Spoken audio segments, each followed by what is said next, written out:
अजीज़ दोस्तों, उस रात काशिफ के अलावा उस बिल्डिंग में और कौन मौजूद था जबकि बिल्डिंग पूरी तरह से लॉक थी। बिस्मिल्लाहिर्रहमानिर्रहीम, अस्सलाम वालेकुम। अजीज़ दोस्तों, ये कहानी है काशिफ की, जो कि एक लॉजिस्टिक कंपनी में सिक्योरिटी असिस्टेंट के जॉब करता है।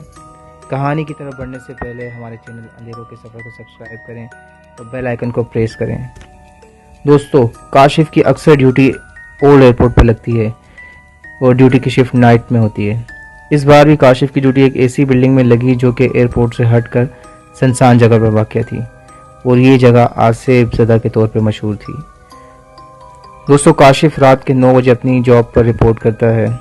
ग्राउंड फ्लोर पर चाय पीता है और कुछ देर वहाँ बैठ जाता है। दोस्तों, ये बिल्डिंग 4 मंजिला है। ग्राउंड फ्लोर पर कैफ़े और गार्ड रूम मौजूद है। फर्स्ट फ्लोर पर ऑफिस का स्टाफ जो कि दिन में मौजूद होता है और सेकंड पर कार्गो स्टोरेज रूम है। और दोस्तों, थर्ड फ्लोर खाली पड़ा हुआ है। काशिफ के पास पूरी बिल्डिंग की चाबियां होती हैं और ये इसकी ड्यूटी है कि रात को सारी बिल्डिंग को चेक करे कि कोई ऑफिस खुला हुआ तो नहीं है। दोस्तों, रात के 2 बजे काशिफ बिल्डिंग चेक करने के लिए ऊपर चला जाता है और ग्राउंड फ्लोर पे मेन गेट को लॉक कर देता है।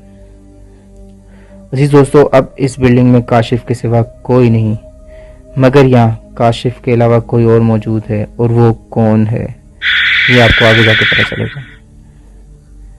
दोस्तों, काशिफ फर्स्ट फ्लोर पर ऑफिस एरिया चेक करने के बाद सेकंड पर स्टोरेज देखकर थर्ड फ्लोर की तरफ चला जाता है तो अचानक से थर्ड फ्लोर की लाइट्स ऑफ हो जाती हैं, जबकि सेकंड और नीचे फ्लोर पे लाइट्स आ रही हैं।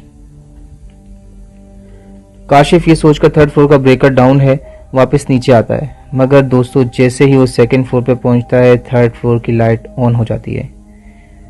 काशिफ दोबारा से थर्ड फ्लोर पे जाता है, मगर एक बार फिर थर्ड फ्लोर की लाइट ऑफ हो जाती है, जैसे कोई ब्रेकर को ऑन ऑफ कर रहा हो। दोस्तों, क्योंकि इस बिल्डिंग में काशिफ के अलावा कोई मौजूद नहीं है, इसलिए काशिफ को खौफ महसूस होने लगता है।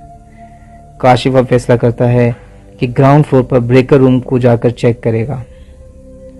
दोस्तों, अभी वो सेकंड फ्लोर की तरफ ही बढ़ता है, एक बार फिर थर्ड फ्लोर की लाइट्स ऑन हो जाती हैं। दोस्तों, क्योंकि काशिफ अब ग्राउंड फ्लोर पर जा रहा था और जैसे ही फर्स्ट फ्लोर पहुंचता है तो उसे ऐसा महसूस होता है जैसे ग्राउंड पर कोई मौजूद है।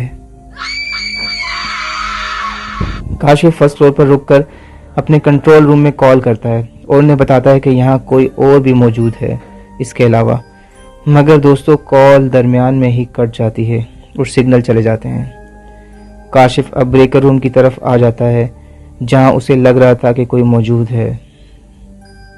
दोस्तों, यहाँ ये बात नोट करें कि ग्राउंड फ्लोर पर मेन गेट अंदर से बंद है और कोई भी ना अंदर आ सकता है ना बाहर जा सकता है।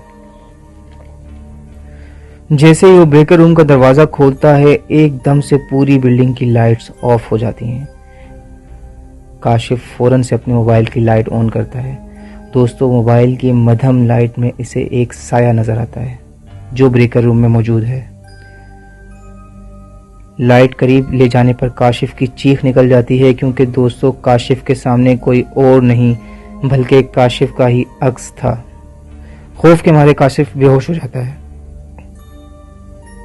क्योंकि काशिफ ने कंट्रोल रूम को इतला दे दी थी, इसलिए कुछ ही देर बाद वहां का अमला आ जाता है और वो काशिफ को हॉस्पिटल ले जाते हैं। दोस्तों, काशिफ को जब होश आता है तो अपनी सारी कहानी बयान करता है, मगर एक बात काशिफ अमले की ये बात सुनकर हैरान ज़्यादा था कि जब उन्होंने बताया कि जब अमला बिल्डिंग में दाखिल हुआ तो काशिफ कहीं भी मौजूद नहीं था, बल्कि वो थर्ड फ्लोर पर उस खाली एरिया में मौजूद था और बेहोश पड़ा हुआ था। ये सोचकर काशिफ मज़ीद खौफज़दा हो जाता है और बच जाने पर अल्लाह का शुक्र अदा करता है। दोस्तों, ये कहानी यहाँ एंड होती है। न्यू एपिसोड में नई कहानी के साथ हाजिर होंगे। अल्लाह हाफिज़।